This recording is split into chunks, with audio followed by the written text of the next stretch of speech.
অঙ্কুশ, এত কিছুর পর আপনারা রাস্তায় নামছেন, আন্দোলন করছেন, এত হুমকির পরও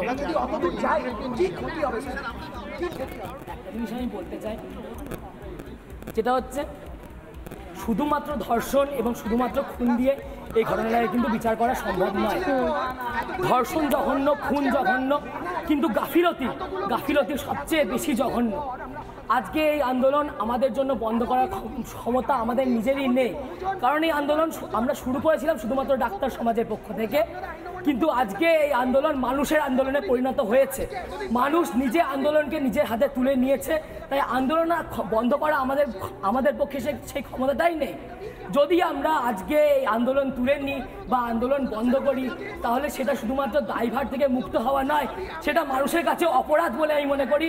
এবং সেই জন্য আমাদেরকে যদি বসতে হয়, যতদিন না আমরা বিচার পাচ্ছি ততদিন আমরা রাস্তায় বসবো, ততদিন আমরা ধর্নায় বসবো, ততদিন আমাদের মিছিল চলবে, ততদিন রাজপথ গর্জে উঠবে। আমাদের WBJDF এর পক্ষ থেকে আমি বলতে চাই যে আমাদের প্রধান যে 5টা দাবির কথা বলা হয়েছে, তার মধ্যে আমরা প্রথম একটা জিনিস বলতে চাই যে এটি সম্পূর্ণভাবে একটি অরাজনৈতিক আন্দোলন। এবং অরাজনৈতিক আন্দোলন বলে এটাকে সেরকম কিছু ভাবার নেই। অরাজনৈতিক আন্দোলন মানে এটা সবচেয়ে বড় আন্দোলন, কারণ এখানে আমরা লাল, নীল, হলুদ, সবুজ সবাইকে আহ্বান করছি যে আপনারা যারাই আসতে চান তারা আসুন, শুধু আপনারা ঝান্ডাটা ছেড়ে দিয়ে আপনারা দলে দলে অংশগ্রহণ করুন। মানে ন্যাশনাল একদিকে আপনাদের হাতে মানে ওই শিরদাঁড়া, প্রতীকী শিরদাঁড়া, ন্যাশনাল ফ্ল্যাগ ছাড়া আর কিছু চোখে পড়লো না। কিন্তু বক্তব্য হচ্ছে যে মানে এই যে এখনো দাবিগুলো নিয়ে আপনারা রয়েছেন, এখনো পর্যন্ত তো আপনাদেরকে মানে এন্টারটেইন করা হচ্ছে না, এখনো তো সময় দেওয়া হয়নি, তাহলে কি করবেন এরপর? দেখুন, আমরা তো শান্তিপূর্ণ আন্দোলন করছি তিলোত্তমার জন্য, কিন্তু আমি মনে করিয়ে দিতে চাই যে দ্রৌপদীর জন্য কিন্তু মহাভারত হয়েছিল। আজ তিলোত্তমার জন্য কি হতে পারে আমি জানি না। দায়িত্বটা মানুষের কাছে আছে, মানুষ তার বিচার করবে।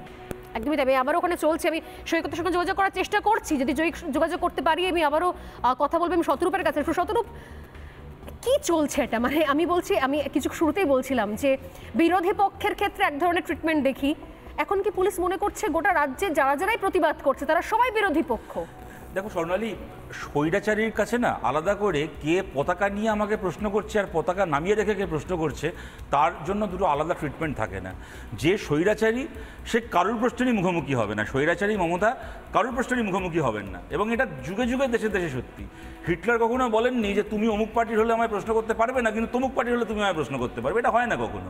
এবং সেই কারণেই আমি বলছি যে এই প্রশ্নটা এখানে খালি তুমি বামপন্থী বলো কি কংগ্রেস বলো কি বিজেপি বলো তাদের নয়, আজকে ডাক্তার থেকে শুরু করে বাকি যারা আন্দোলন করছেন খালি তাদের নয়, এমনকি তৃণমূলের নিজের লোক যখন মমতা বন্দ্যোপাধ্যায়কে প্রশ্ন করতে গেছেন তখন তাদের কি পরিণতি হয়েছে পশ্চিমবাংলাতে আমরা তাও দেখেছি।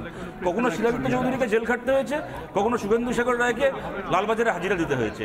সুতরাং প্রশ্নটা এখানে কে রাস্তায় আছে সেটা নয়, যে চেয়ারে আছে, যে শাসন ক্ষমতায় আছে সে যদি স্বৈরাচারী হয় তাহলে আমরা এটাই দেখবো। এক, দ্বিতীয় কথা, প্রথম দিন থেকে আমরা দেখছি যে পুলিশের ধর্ষণ আটকাতে পারে না, দোষীদেরকে চিহ্নিত করতে পারে না, কোনো কিছু করতে পারে না।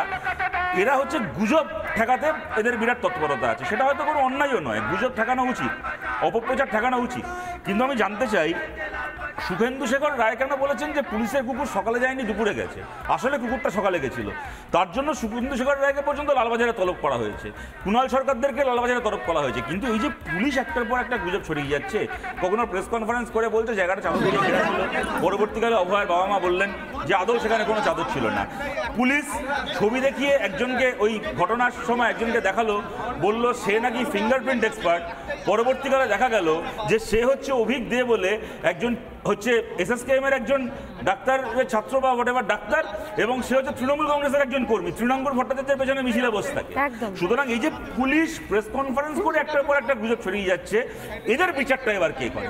এরা যে তুমি এখন যখন এখানে কথা বলছি, আমি জানি না এখন বেরিয়েছে কিনা, তোমাদের স্টুডিওতে ঢোকার আগেও খবর নিলাম আমাদের 13 জন আমাদের পার্টির নেতাকে লালবাজারে এখন বসিয়ে রেখেছে তাদেরকে জিজ্ঞাসাবাদ করার জন্য, তারা কেন আন্দোলন অর্গানাইজ করেছে, তারা কি করেছে না করেছে।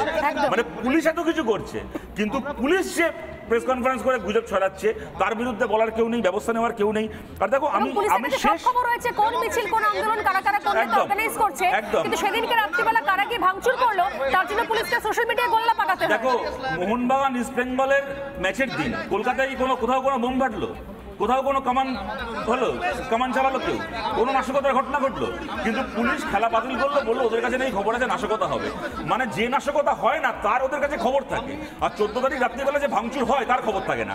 আমার শেষ কথা আমি এখানে বলছি, অশোকনগরের এক প্রাক্তন কাউন্সিলর, এখন তার বহু কাউন্সিলর ওখানকার, অতীশ সরকার, তার ওই ভিডিও আমরা দেখেছি, সকাল থেকে আমরা দেখছি, কুৎসিত একটা কথা বলছে, মানে তার, এবং তার বিউটি হচ্ছে এইটা, স্টেজের পেছনে ব্যানারে বড় বড় করে লেখা আছে মা বোনেদের সম্মান রক্ষার্থে নাকি ওদের ধর্ণা, আর মাইকে বলছে তোমাদের বাড়ির মা বোনের ছবিকে বিকৃত করে তোমার বাড়ির দেওয়ালে গিয়ে আটকে আসবো।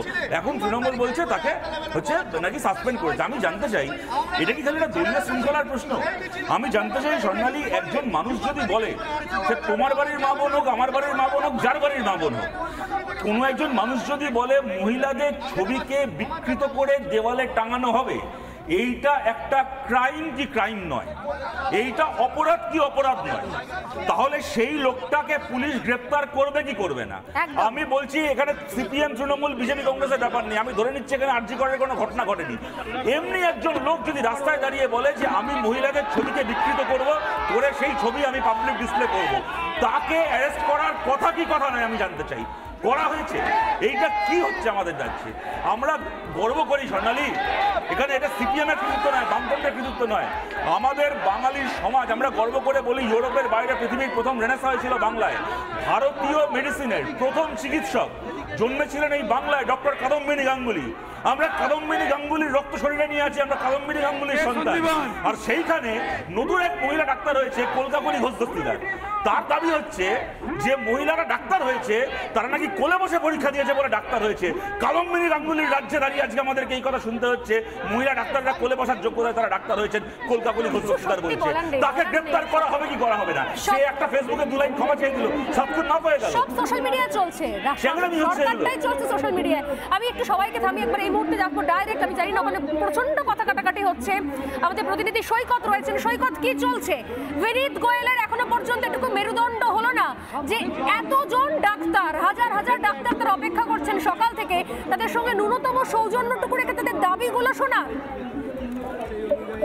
একদমই দেখো, পুলিশের তরফ থেকে তাদের বলা হয়